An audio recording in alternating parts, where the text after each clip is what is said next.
been a Harley-Davidson passion. Everybody, my friends used to say it was tattooed on my butt. And I got married at 18 and had a son who works with me here at the store. And so the racing passions all went on the back burner. So about the time early 20s, I got my first motorcycle. It was a piece of junk 250 BSA. But I had noticed I had a passion to take it in the woods. I was more of a dirt rider than I was a street rider because the bike wouldn't go on the street anyway. So one thing led to another, and I ended up in 1964 on a Harley-Davidson Sportster. And from then on, it's been a Harley-Davidson.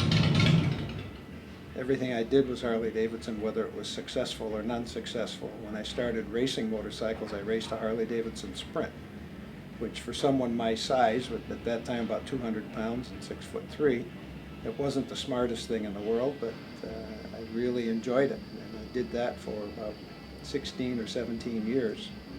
And in the meantime, I got into the motorcycle business working for 2 other dealers in Los Angeles. And eventually that other dealer that I worked for closed his doors, and I took the franchise and opened it up in Culver City. In the meantime, I never stopped racing, and then I went road racing, figuring a guy couldn't get hurt road racing.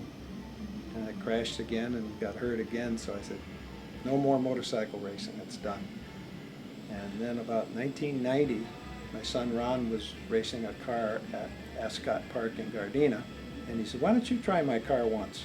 Well, it's been a non-stop passion ever since, and he and I have been doing this for 21 years now. And his son, who is now 22 years old, is probably the hottest member of the family in a race car.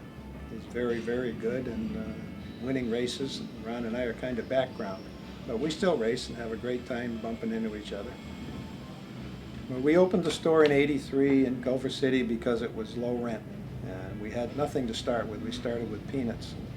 I'm amazed that it even succeeded at all. And if it wasn't for Harley-Davidson at the time loaning me $50,000, which is something they didn't do in those days, but they said they'd make a special concession because I've been involved with them for 14 years or so. They went ahead and did it, and it all worked out for all of us. You know, as we grew and got bigger and better, and eventually moved to Marina Del Rey. Here we are today with a way bigger building. It's been quite a road.